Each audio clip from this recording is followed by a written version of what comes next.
But it's like that's when you like. All right, hi everybody. It's just given. Yeah, using the losing terms. I think we're live. Yeah. Are we live? Oh, Kaden. All right, we're live. Why? Woo. We made it. Wow. I think we had some technical difficulties.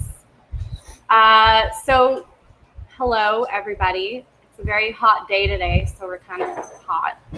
We're gonna start. We'll just introduce ourselves, and I think the usual approach of what we're working on. I'm just gonna upload our little overlay here while you start. Okay, I'll start. So, hey guys, I'm James. I'm an art director, illustrator here at Stock Cafe. Worked on Crash Course from the very beginning. Right now, I'm involved with Crash Course Computer Science and Study Skills. I am Susanna. I'm a co-founder of Thought Cafe. I do creative direction. I kind of dabble in and out of Crash Course these days. Mostly I do kind of like branding updates. Sometimes I jump into certain shows depending on the season. And yeah, that's my jam. My name is Jack. I work on the film part of Crash Course. So it was film history, now it's film production, and soon to be film criticism. I'm Corey. I used to animate Crash Course Astronomy. Thank you for the massage. It feels pretty good. But now I strictly pretty much just automate the series. Yeah, that's what I do. And my name's Adam. I'm an art director and animator, and right now I'm doing the script annotations for film, working with Jack. We also forgot someone very important who's on the couch, and that's Fable. Kaden's there too, but she's hiding. Yeah, you saw her. She was over there. Give her a Yeah. rub down. There's also a third studio dog named Wally that we've shown before, which we'll bring him in at some point to show you an update of how he's grown. But so everyone wants to know that. So hello, everybody. I don't know if anyone's participating today. I think we saw Jesse earlier. I don't know if you've made it in yet, Jesse. But when you come in, feel free to say hi. Thank you for joining us. Yes. Thank you, everyone, for joining us and for being patrons of Crash Course. And one thing, so we have some like discussion ideas, but that we'll just kind of talk about. But please feel free to like post comments and questions. We can answer your questions live as we discuss various things. So I thought we could just kind of, actually maybe first we'll go through little updates. Sure. So one of the things, I guess it's most relevant to start with is like Patreon changes or updates. I feel like possibly one of the teams from previous months might have already gone over this, but we can talk about some new perks or updated perks that relate to our studio.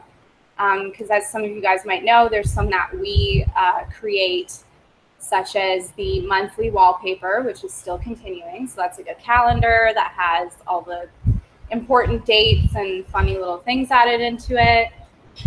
So that's, I think, the $1 perk.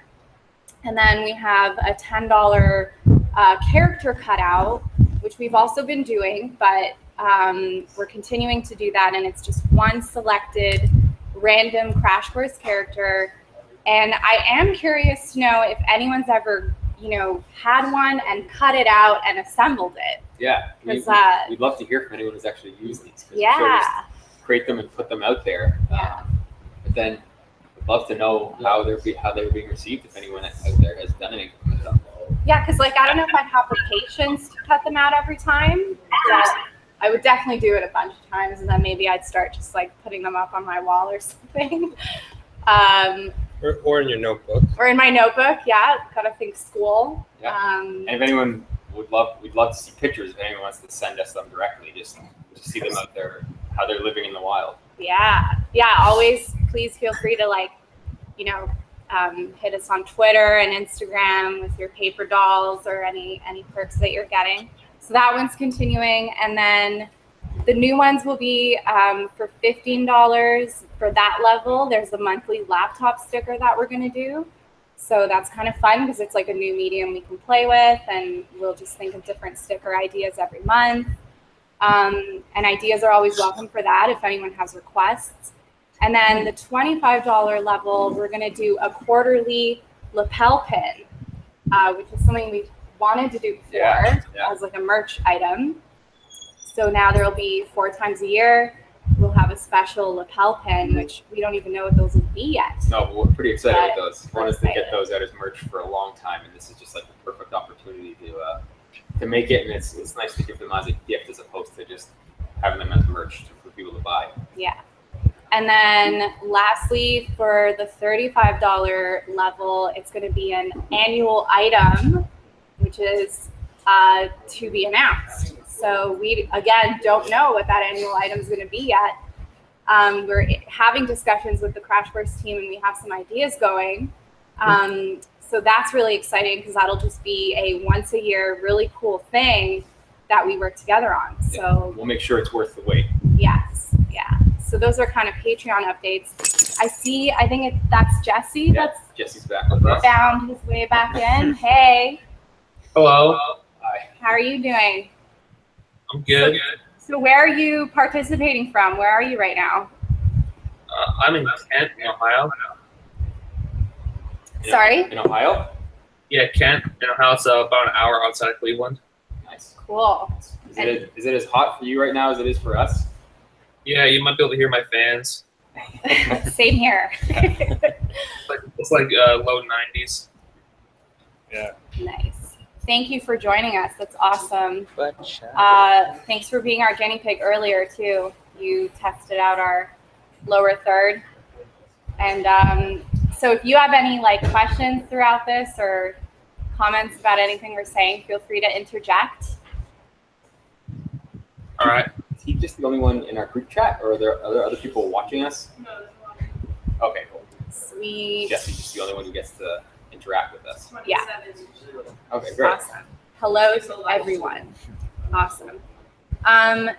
So we can update about merch, but maybe for the moment we can just chat about I thought since it's September, it's still a timely topic to talk about back to school. Sure. Yeah. Nightmares. Yeah. One Crash Course related thing is, if anyone isn't aware, Study Skills is the best course to be watching right now for back to school. I feel like I would be all over that. Absolutely. Yeah, it's working on it is interesting because it makes me feel for everyone who's back in school and how good of a tool it can be to help you just get in the right mindset to sort of set schedules for how you study and all these tips that I had no idea about when I was in school. But if I was watching this show right as school was starting, I think it could have significantly improved my grades. So I highly recommend anyone who's back in school to sort of check that out. You'll definitely get something, at least one thing from each episode that you can probably help you throughout the year. You learn how to learn. Yeah. Which is what Crash Course is all about. Yeah. I wish Crash Course was around when I was in school. Yeah. I would have been a super fan for sure. Though it's specifically helpful to the U.S. advanced placement students because that's who most of the courses are designed for. But I mean, even for us up here in Canada for everybody. too. Yeah. Even something like psychology, that's a lot of those concepts are covered in a first year university psychology course, I think. Yeah, definitely. Did you guys have any back to school memories that you? We have some. I actually noticed this year, I associate going back to school with the song, that song from Staples or whatever, Home Depot or not Home Depot. You know what I'm talking about? The It's Christmas the most one wonderful. they use? Yes, Yeah. it's the most wonderful time of the year. I didn't hear it this year. That was their going back to school song? Yeah. Who is at the most wonderful time of year for? It's supposed to be for the parents because they're saving a lot of money. Yeah. It's Okay. I'm celebrating yeah, Yeah. but the kids are not. It shows that the Right, parents okay. happy, Oh, yeah, all the that's kids are I'm upset. just wondering if that ad campaign's done now. I hope so. No, I feel like I saw it this year too. Yeah. Yeah. I don't want to One- hear Christmas music in September, or One I guess ad- August. One ad that has never left my mind, but it's recent, and I don't remember whose it was, but there's a leaf falling from a tree, and then people are just screaming and freaking out because it's the first sign of fall, which means back to school, and it was super clever and to the point and So what we feel like it most was, like, remember about going sellers. back to school is the advertising. That's Yeah. what I'm getting. Pretty much. I don't know That- if anybody watching. That and the smell. There's like that new book smell. Everything's like a new smell. Or did you guys ever go crazy over like 5-star binders? I wouldn't say I Like, went crazy. Like crazy, but, like, yeah. I don't I mean had like crazy. No, like just because they're all like Wait, what wasn't were just a- 5-star binders? like need 5-star. They Yeah. were like all different kinds. They were like Yeah. canvas, and you could like zip them up, or they had like. Oh different yeah, I never. I got guess it'd be those. similar to in the States that have like Trapper Keeper Right, back yeah, in like the I 80s or think so. 90s. I think that's- I never really knew what a trapper keeper was, but that must just be the equivalent. 5-star was big here. Yeah. We had 5-star in Canada. I guess. Man, I hated that texture too. Just That weird like the vinyl canvas yeah, stuff. I would like, always it's rip it weird. off. Just get rid of it. I definitely loved. I mean, I definitely did not like summer ending, but I was always excited to see who was in my classes. I mean, this is probably going back more to like elementary school, but there was still some of that in high school.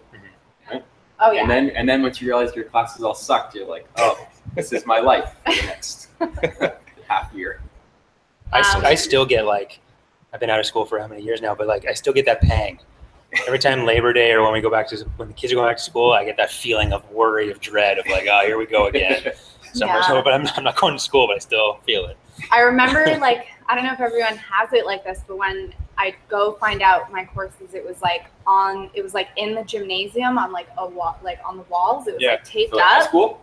Yeah, and it was like I remember the first day of grade 9 was so terrifying because like it was just like a huge crowd of people in the gymnasium, like looking for what class they're in, and like you don't know anybody, and it was just like sweating and like panic attacks and But then I'm sure there was some like outbursts of realizing your best friend is in the same class as you. for sure. Yeah. Except I moved towns for grade 9. Ooh. I left my friends halfway through 8th grade and had to go to a new school for the second half of 8th grade. So I like Not bad. had new friends for grade 9. Oh, so you had a but chance to make friends before. I going did, in. I Okay. did, That's but and that was great. Yeah. But even so, I like didn't have my like lifelong friends. You Right. know? Someone's asking what were your favorite classes? Favorite classes. What were our favorite classes? Well, for definitely art classes for myself. I went to a high school that had a ton of different art classes. So I had like, by grade 10 and 11, I had like an illustration class, an art and design man, class. wow. I had life drawing class. I had half of my classes were art. So Wow. Oh, life geez. drawing is probably my favorite. But I don't think many people in high school had that. No. Yeah, I didn't have that. I think my favorite was in high school. We had I think it was communication technology, Yep. and we learned like design and screen printing and like all these random things and how to make paper. So that was really cool. And then in university, my favorite class ever, and I still like think about it all the time, was science fiction culture. Oh my God, that was like the best ever. Yeah. Yeah, what is that? it was my Oh. elective. Yeah, in university. Gotcha. Yeah, but still. And yeah, it was like I guess it was called an elective, or it didn't relate to my degree, but I needed a Yeah. certain amount of electives, Mm. so that was like my fun class. But I had like 15 sci-fi books to read, and then we would just have lectures about, like why that book was written, what the author was going through during that time period, what society was going through during that time Man, period, that's and really cool. it was so cool. Like like a sci-fi crash course would be Ooh.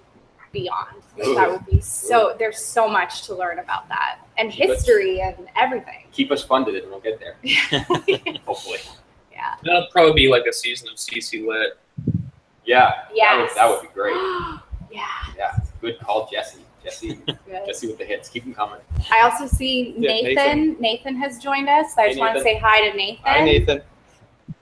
Feel free to speak up and say whatever you want to say. Ask us questions. Yeah, if you feel like it. How about Jack? Jack, you got any good classes? I took a lot of music throughout school, so that's I don't know how many years. Honestly, yeah, I think by the end of school, like grade 12 and on, because I was in high school for too long, I think I was only going to my music classes. So that was like alto sax, guitar, electric bass. There's just tons of music classes. Awesome. That was it. I don't know. I went to a Catholic school, so Didn't have very much. Like we only had one art class, one drama class. I was lucky enough in grade 11.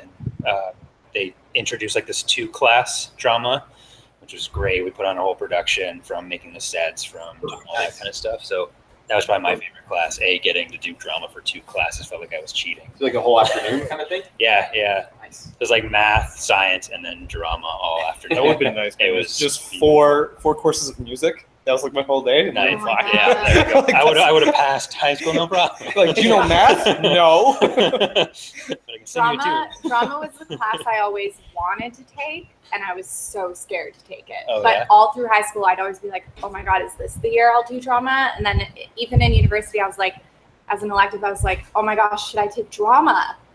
And I always wanted to, but I was terrified, and I never did it. Never took it. Did you ever do any plays after school or anything like that, or no? That's the No. point of I doing never it, did a though. play. I always wanted to. Yeah. The only thing I partook in high school was like our fashion show. That was it. Yeah, that's good. But like I was always jealous of like the theater and drama students. So You don't have to be jealous of them. Galman, did you enjoy school? I did actually. I had a fun time. And all of it? Just all of it. Which All of classes? it, no, probably like you're saying, art was the most in high school, especially because when you have a teacher that actually cares about art and they can see that you care, they like. He was the first teacher to say like your art sucks, like do better. I'm like, oh, like no one's said that to me before, and it was an enlightening experience. Interesting. So you already had the love for it, and they were sort of made you feel like you could actually take it up a step. Yeah. That's great. yeah, having a great teacher is awesome. Like art class, even though I grew up loving art and art was one of my favorite classes too, like the teacher in that one was so funny because we had like a love-hate thing going on. Like I skipped a lot of classes and I had like poor attendance and whatever. But he marked my projects well. It's just that they were often late. So he was kind of like, what are you doing? Like, I know you love art, but you're not paying enough attention. And then when it came to like towards the end of high school, like applying to university, he wrote my like referral. I don't even know what it's called. Referral letter, like. Yeah. Reference letter for my application. So it was for fashion communications, which is more like it's in the fashion realm, but it's graphic design geared towards it. And I remember the reference letter was so bad. I was like, how, like, are you serious? The way he wrote it, because he said some good stuff, but then he was like, he literally said my dog has more fashion sense than she does, and all this stuff. And I was like, what is this? Why would you write this kind of stuff? And he was like, trust me, this will stand out. And I got into that program. And he was like, this is going to make your reference letter stand out among all the others. And like, it was just what he was talking. crazy. Yeah, I guess To he be was fair, right. did you ever see his dog? Maybe his dog. It looks like on point. Yeah. Just a stylish dog. Well, he said the breed, which I don't like saying because I always mess up the pronunciation, like a dachshund. Dachshund? That was the It dog. was like, you can say it as dachshund. or like- Dachshund. That was the dog he Well, said. it's German, right? It's like German it's a dash hound. Oh, yeah. So that it's kind of a fashionable dog, I guess. Well, I'm going to tie everything we just said back to Crash Course. I know we've mentioned this before, but like everyone was saying, Jack is an animator and loved music. No, not all of us had really extensive art training, but yet we're all here either working on art or animating. And like we've said this before in other live streams and things we've done, where we've talked to fans about how a lot of the programs we use, so Illustrator, Photoshop, After Effects, if you have your heart set on it, you can learn them pretty easily in the grand scheme of things. Like you don't necessarily need to have gone to school for these things. It's just practice. Like with any art, if you just practice it, have a love and a passion for it and are interested in it, you can learn these things to the point of like that we're here making shows and we don't have degrees in animation necessarily. Some of us do in different fields of art, but you can do it without necessarily having to spend thousands and thousands of dollars being trained in it. Just put the time into it. You can do some amazing things. Yeah. Well, and do you have any recommendations for starting materials? starting materials. Yeah, because I've always tried to do a little bit of it, but I've never been able to find good like introductory tools to like start with. And you're talking about animation? Yeah, or animation, any kind of like simple graphic design stuff. Okay. You guys You know, like I don't know. Me personally, I find it really hard to just draw on a computer. Yeah. I mean, for Illustrator, for example, like Adobe Illustrator, when we were learning it, like I went to school for graphic design and we weren't really taught the program. We were just given projects and assignments using the program, and we kind of had to figure it out. Like we were given handouts for basic things, but I think especially now, you know, I still constantly reference, like I'll Google certain things, how to do this and that in Illustrator, and find articles, and there's such a wealth of information and so much guidance on how to accomplish certain styles and aesthetics and, you know, things in programs like Illustrator. The only thing is that I'd say is it can be tough to, I guess, acquire access to some of those programs, like as a student, if they're not part of your, you know, your school or whatnot. But I think they have, I'm not sure, but I think they have some membership options where you can pay monthly and have access, where you can download a trial.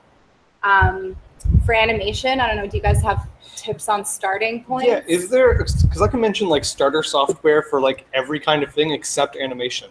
Like, is there starter animation software, like free or like low end? Or like After Effects, I'm not sure. I learned one of the first programs I learned. I don't even know if it's around anymore. It's called Swish. Remember Swish? No. It was free. It was a cheap version of Flash, so it was. I think it was $50. Yeah. So that's what I'm looking at, right? Yeah. Like, what's something in that range? That's... Yeah, and it. I got it in like when I was in grade 5 or 6. Wow. And did you just sort of play around with it to learn? Yeah, and I just made like these random animations. It was kind of during like the Flash animation boom or whatever, right? So I just wanted to learn how to do it, and yeah, you can get free versions of things like that.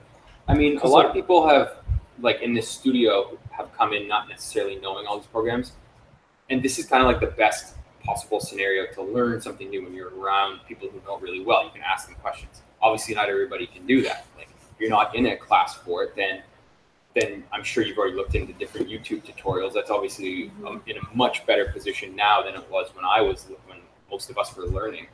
But even just like, I for a long time found Illustrator a really hard program to troubleshoot because of not wording the problem correctly or not knowing what terms to search for. Yeah. I feel like that's gotten a lot better with stuff like just different sites like Reddit, where there's an Illustrator subreddit or something like that, where you can really quickly just go drop a quick question, go back to your thing and check back in like 20 minutes, half an hour, and maybe somebody's answered it. I've had a lot of luck, even with problems we've had on Crash Course, where none of us in studio quite knows how to solve a solution. Put it out there, go about doing something else, and just checking back. That's a good tip I can give you. Yeah, post your stuff online. Get random people from the internet to critique it. That's the best way to grow. Actually, yeah, that's a really good point. I know, I don't know if she still does it, but I remember Karen Cavett, she has a YouTube channel where she'll take submissions from fans who are doing and practicing graphic design and do critiques in her episodes. And critiques are, especially for something like design, well, for everything, critiques are so crucial, because you kind of, when you're learning, you know, you don't necessarily know a lot of the subtleties and things that bring up the quality of an animation or an illustration or a design piece. Yeah. And a critique can really help you figure that out. And just, peers in the industry or friends doing that, or people online that can just exchange tips and tricks with you is really helpful. Any other questions? Do you have a question? Do we have a bowl question? We could take a random bowl question until we get more. Do you guys plan on doing any 3D animation? 3D. We've started Yeah. to dabble with that, a couple projects. Yeah, we What do was the quite question? a bit. Have we done any 3D animation? Inside of Crash Course, yes. A little bit. We've dropped it in a few episodes. I used Cinema 4D to do the joints episode That was for Anatomy, Yeah. but it was all Okay. flat rendered, so it looked like 2D art, but it was all animated in 3D, all the way the joints would rotate. We had a gift. I mean, of that, right? we did it. Our most That's popular our Tumblr most post. popular Tumblr post was a GIF of those joints. Yeah. All the different kinds of joints in the Yeah. human It body. was the only way you really could show that, a lot of that stuff, with 3D. So that was like, and did you know 3D, or how did you guys? A little bit, yeah, because I used to work at Rogers, and we dabbled a bit in 3D there, and that's the way it works. Is like you know enough to get jobs, and then you start learning more and more stuff on site. So I didn't know. So I knew a little bit about 3D Studio Max, but they used Cinema 4D, so I had to transfer skills over to a different software, which was a lot easier. But, and then you used it for astronomy, right? Like I use it. Tons of it was 3D. Yeah, I use quite a bit. I think almost every episode had a little bit of 3D in it. But going back to kind of what Suze was saying about her classes in graphic design, it's good to know like not necessarily the program, but the basic knowledge of maybe how to model like free 3D, like Blender is a free 3D application that you can use to learn. But learning those concepts, those ideas, not necessarily the program, and then you can take those in. And if you work at a company that uses Cinema or 3ds or Maya, any of those, you have that base knowledge of how to do it. You just got to kind of learn the tools, and that doesn't take very long. Yeah, once you learn the language of what you're trying to achieve, it's much easier to search what you're trying to solve. Mm-hmm. And did you guys just watch a lot of videos leading up to that, or like just play around in the program? Yeah, both. Well, generally both. Yeah, both. You have to do both. Yeah. Mhm. Okay. Yeah, because even where I'm at, like with automated crash courses, like I was teaching myself programming, and it was a lot of just using the web. Like, how do I write a function? How do I write a loop? How do I? It's a piecemeal learning. Exactly. You learn little pieces, and then you now have a wealth of knowledge. Yeah, and then you're able to piece that together, and the next time you do a project, it's easier because you have that base, and then you learn something new to put onto that. And it's kind of a lot of my learning has been. I would also highly recommend doing tutorials for things that you don't think you need. So like how to do flaming text. It's just like, do you really want flaming text? No, but you can learn a little bit of something and apply it to something else. It's like you get to learn, like, especially in After Effects, certain effects plugins that you never used before, and you're like, oh, you can use that to like make things blurry. Or it's pretty cool. I've learned a lot from the After Effects templates that you can buy on like Envato. There are After On Effects Envato? templates that you can. An Envato Creative Market. I love that site. I also buy like 3D models from there and music. Oh, nice. It's a good idea. Yeah, I've seen that site before. It's actually really good for little design things too. They have great like packages for various things like illustrated assets and all sorts of things. Yeah. Yep. Yeah, if you look at like lynda.com or something, they give you project files that you can open up and then tinker around with their project files. That's helpful too. Mm-hmm. Sorry? Plug it in tutorials. Talk about that? Yeah. Okay, 2 questions. How do you guys keep up to date with all the changes Adobe makes to all the programs? How do we keep up to date with all the changes Adobe makes to our to the programs? Try to make sure you don't launch Creative Cloud. Well, it's weird.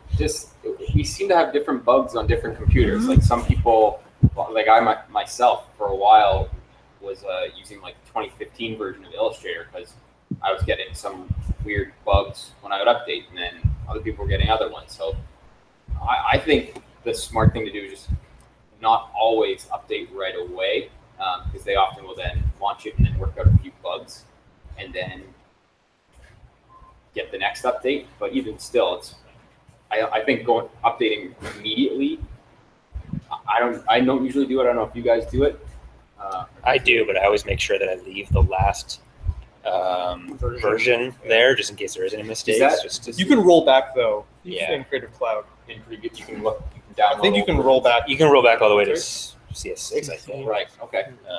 But I mean, I don't know if he was asking more about, or whoever it was, about features or bugs. Yeah. Because how do we keep up with all the features that are added? Right. I mean, some of them you don't. They're in your face. You can't help but, like, when RAM previews became like instantaneous. Yeah. Instead of being cached. There's no workaround to that. It just happens all of a sudden. So we don't have to keep up to date with that. But you found, or I guess Ash found recently, the new stuff coming out for After Effects, and we were like kind of excited about it. Where did we find that? That was on AE Scripts. So AE Scripts. Okay, Yeah. so there's a website. They had an embed to a YouTube video. That was just the new stuff coming out for After Effects. So we watched that. That And I now think we're is- excited for new things that are going to be added. Yeah, Hopefully like they work. I actually think that's one of the best ways because when we just update and we don't really know what's new and you're kind of just figuring it out, you may or may not come across the new things. Whereas watching a video or reading an article about the new features and kind of prepping yourself to see how you can incorporate them into your work, that's a lot more helpful. It's such a like random silly example, but like even with a new iOS, like I always look up like on YouTube what the new features are, and it's so exciting. Like there's so many things I never know. And with Illustrator, there were a ton of new things in the last like year or two that made illustrating, like there was all these quick little tools that made illustrating well, not easier, but there were shortcuts and things that used to be a bit more clunky. Like we don't have any sort of studio-wide policies about new features. Like there's nothing about that we're all mandated to know or even know how to use the new features. It's usually more organic where someone will get it, and if they discover something cool, they'll be like, oh, you guys come check this out, or we'll share it on Slack or something like that. Yeah. And that's key, because if anything, sometimes if it's held us back, if some people don't know about a feature and it cuts so much time, you know, then it's like you want everybody to be aware so that, you know, they can make their lives easier when they're trying to accomplish something. Yeah, but I don't think we feel overwhelmed when there's all these new features that get added. We sort of just, we update and keep working the way we're used to working, and then when new things are discovered or when we sort of really get to know a new feature, then we sort of we'll share it. We'll share knowledge of it. Yeah. And I should have mentioned in the last section about tutorials. We've actually got a deal where we're making some tutorials with Adobe based on Crash Course assets, sort of like roughly walking you through how an episode is made step by step, on a real basic level, but like from the sound to the illustration to the animation to the editing. So we're just finishing that up, but that would be a great place for anyone to start who basically doesn't know it very well. Like we're trying to target people who are just starting out, so that's something to watch out for. Yeah, that's a good one. The other question was, do you use Duick. Do we use Duick? for rigging characters? If not, what else? This is support, Do we use Duick for rigging like characters? inverse, like schematics. Yeah, we don't really use it for Crash Course stuff because it's a little temperamental to set up rigs sometimes, like in the speed that Crash Course needs to be at. That we don't generally use Duick. Maybe some of the other projects we do, but I wrote a plugin that we use called Auto Rig that basically does the quick setup that we need for each Crash Course character. That'll basically take the pins that you use, like the puppet pins, and puts nulls on them so you can rotate like Bones, somewhat like Duick does, and puts on a kind of a toned down facial rig, kind of deforming the face as if it's kind of turning slightly. But right now we use our own in-house code for that. Also, what's cool about that is it's kind of like an amalgam of everyone had their own way of rigging characters, and then you came along and took all like the best pieces and then put them into one code. And now everyone's kind of on the same page, like, oh, Cody used to do this with faces. Now we all kind of do that with faces. So whatever makes Crash Course look the best, we now have this like plugin that will make all the characters look the same and function the same way. Mm-hmm. Sure. So it's proprietary. Once there's no bugs, we can put it out in the world. Gotta get your logo in there too. Yeah, I gotta get my face just. How do you guys deal with the long rendering times in After Effects? How do we deal with the long rendering times in After Effects? There aren't long. I guess we have good computers. Yeah, You just throw it out the window.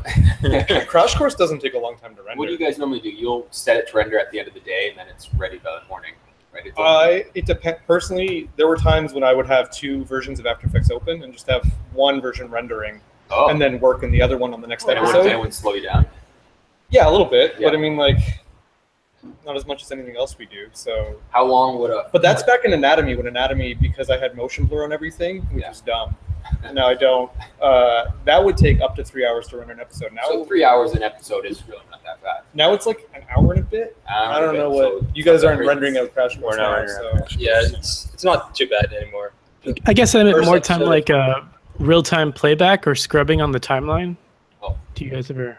You can do you can skip frame rates and you can turn off motion blur, like Jack was saying, to speed it up. Like little Right. tricks that make it less of a. So you just get an idea of what you've sort of animated. Yeah. And Yeah, if you're doing like previews, you can like render every other frame. yeah. I'm saying, I don't know, like, I guess our computers are just that good. I don't notice it. Like, our RAM It depends upon what you're actually like rendering out to.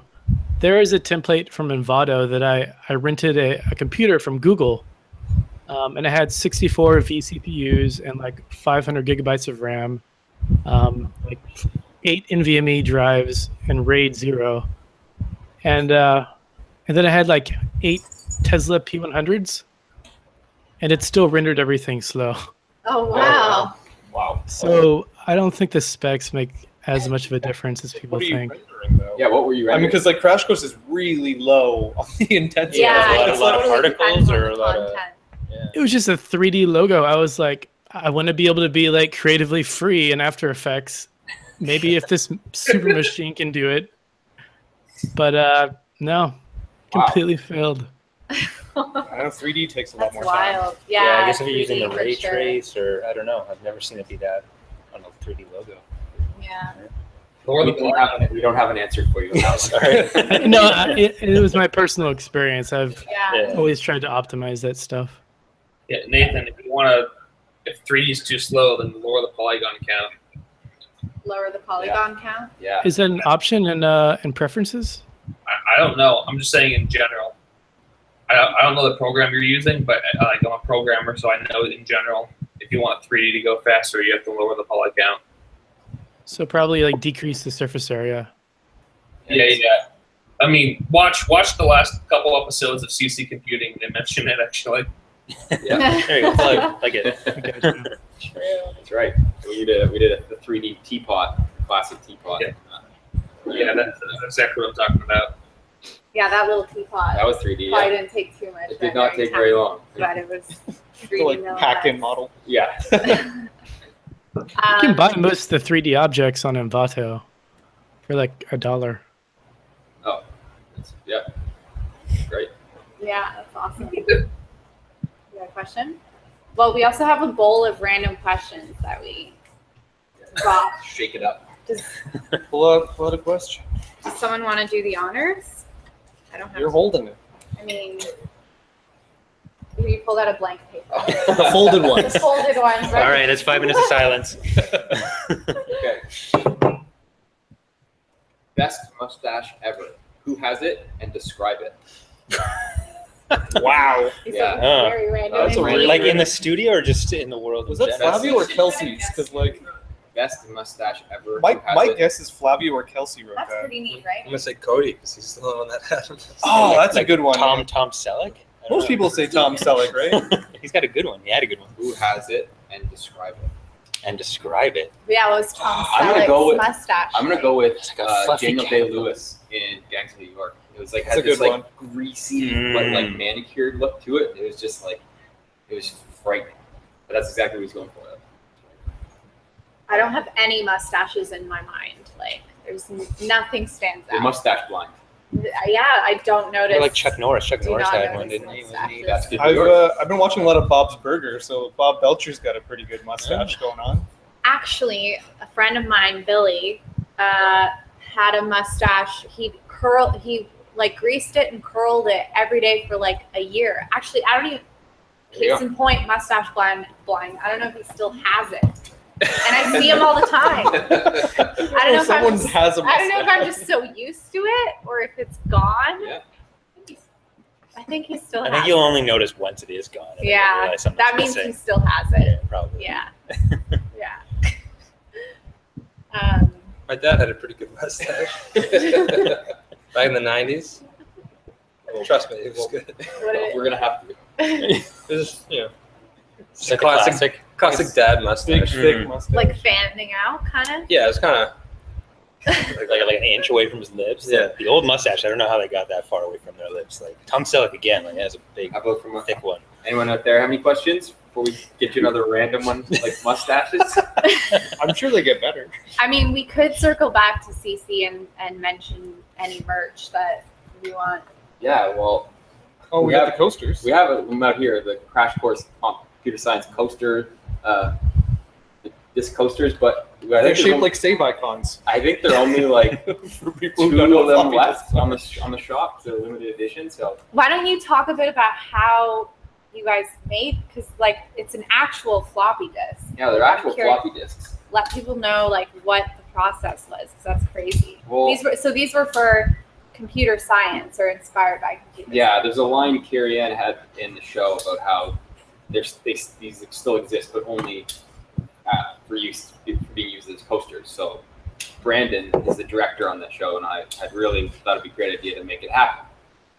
And originally we were like, let's just get a huge batch of used floppy disks, and we'll just print off stickers and post them on them, and then we can just sell them exactly as that. But then we ran into issues of like not wanting to get discs with any kind of compromising information or anything. We wouldn't know what was on the disc, so we didn't want to like sell these and get them out there.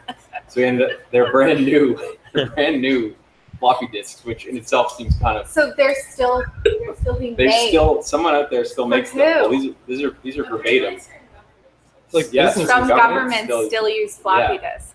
And we also like that they're all multicolored too.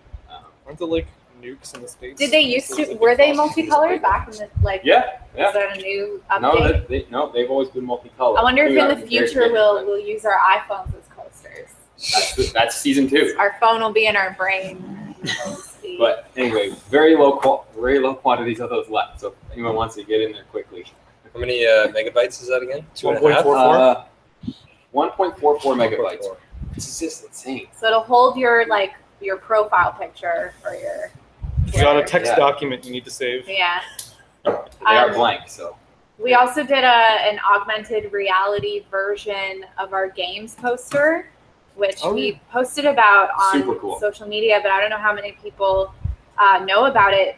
It was awesome. Like it was done in the studio. Like I don't remember why or how it came about, but From a partnership we had Tyler would know. with Yes. the VR, the House of VR here in Mm, Toronto. So basically, anyone who already has the Crash Course Games poster, we have some instructions on. I think we posted on Twitter, Facebook, I think across all our social media that just gives you instruction of the app you need to download and how steps you can follow. But once you've got the app, you point your phone at the poster and it all comes to life. It's really cool. yeah, it's awesome. Saw it again the other day, and I was very excited. Yeah, even the though I've sound and seen it everything. a few times. It's the evolution of museums.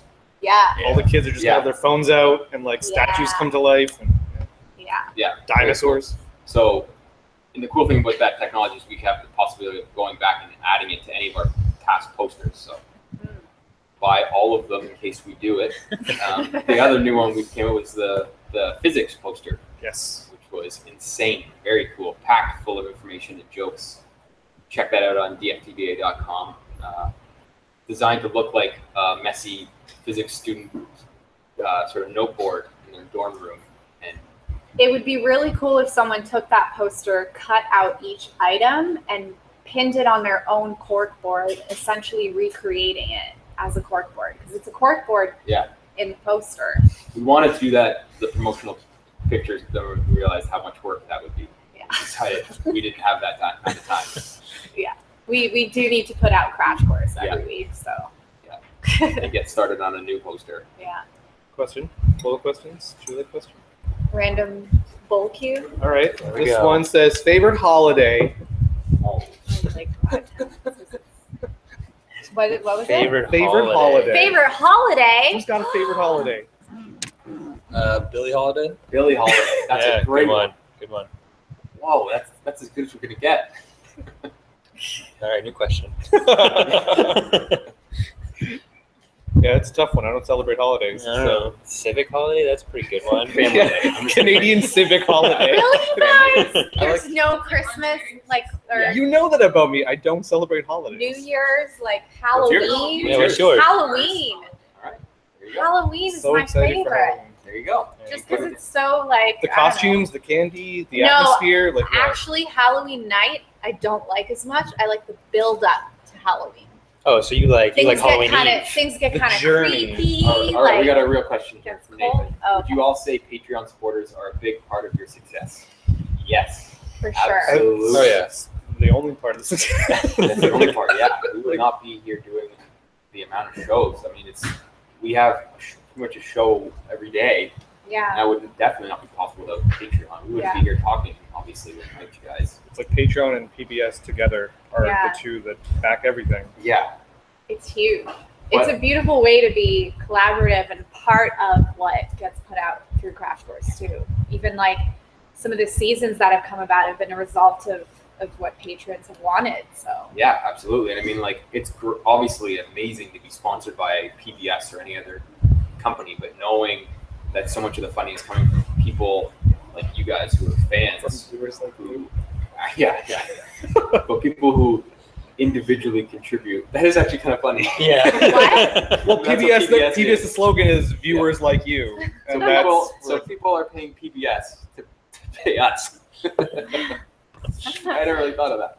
But Patreon specifically is amazing just because of people that have loved what we've done so far and want to keep seeing it made. And the thing about it is that not everyone is able to pay to support. So everyone who does pay is also helping to create this content for people who can't. So it's just like such a beautiful thing for us to be able to make it, but then also for you guys to help share with everyone else who might not be fortunate enough to help contribute.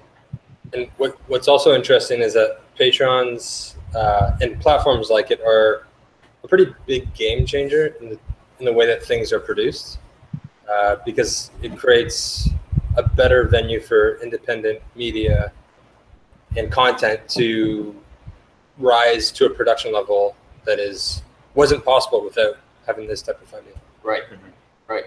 That's what set us apart from a lot of other shows and channels on YouTube. It's like we've got the ability to add our animations to these to make them just take the sort of caliber of the product. Right? I think we're going a few minutes past 4. I'm just going to make a note of the time because we got on late. I'm not sure though. So if we cut out, thank you everyone for tuning in. But we'll keep talking for a few minutes until we do cut out. I guess for 5 more minutes maybe. Another random cue. I'm just reading these. You want to read that one? Hit us with a good one. Some of these are so generic. What was that one? No, I don't even. that's what. It's not necessary. Nathan wrote some more stuff though in response. If you had to, same with me. Instead of playing the game of the algorithm, you can cater to people who really like your stuff. Exactly. Yeah, like we're not Jake Paul, so what can we do? Name drop. Yeah. I don't know why I said that. That's the algorithm, right? Just do whatever he's doing. Yeah. We're not Well, employees of Disney at one point. It's a good point too, because as much as like YouTube has like, or people say that, you know, you can follow the algorithm of like uploading a daily, or even more than once a day, like vlog and posting certain times a day, blah, blah, blah. Like it's content that really captures people. I mean, it helps to pay attention to that, but We still do a little bit by going more long form. yeah, Like having 10-minute videos. yeah. It's long enough for education, but short enough that no one wants to turn it off. Yeah. Another random cue. I was going to ask you guys, it comes up every time, but I still like hearing how it's changed. What haven't we done in Crash Course that you'd like to see done? Like, usually we ask like what topic, like what school class, but even anything, like what, even if it's just like a character you've wanted to throw in or a reference, and we still haven't done it for some reason. I think I said this last time, but I'd like to see Crash Course biographies. So it's just specific people. Let's just focus on one person. I like that idea. For the whole episode? Yeah. Because then you can kind of branch off into their life and the context in which they lived. Yeah. We end up getting in literature, feels like that a lot because you end up focusing on the author. So yeah, we've done. I know like the Sylvia Plath. Yeah, was very biographical, and at least the thought bubble in that one was going all through her life, and it was neat because you're able to. That's like those are the most fun thought bubbles to do when you're actually telling an animated story. Yeah. As opposed to just disjointed scenes here and there. Sometimes it's hard to keep a thread going. So throughout these animated thought bubbles, so when you've got like biography of someone whose story you're telling, it can be more fun. And you can have more running jokes that pop up, and you can play with it more. So I too would love more sort of biographical things. I've said this before. It's more of like a personal, like I'd love to see this, but like I don't know what the term is for it, but like a Twilight, like weird random episode. What's it? There's a name for it. It's like Where it's- Bizarro. Yeah, Bizarro episode. That's what I would love. Just like a random glitchy.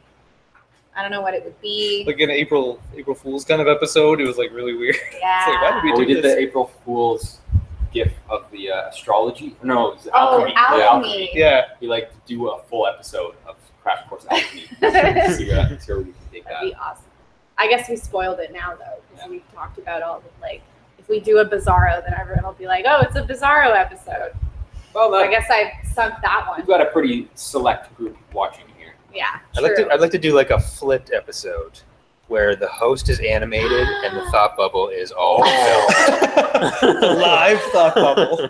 Remember there was a fan a long time ago who did, I think they did it as a school project. They like recreated Crash Course like live, like as a live action thing It was themselves. pretty And he did funny. the whole intro song and he had like props and it was so good. That was actually Jacob, the host of Economics, did that as well, and Yeah. then we hired him as the host. Yeah. We like song remixes too. They're hard to Yes. find. There aren't a Recording. lot out there, but anyone who does like remixes of the theme song, they're really cool. We do listen to those. We do. So this is the studio puppy Wally, as mentioned earlier.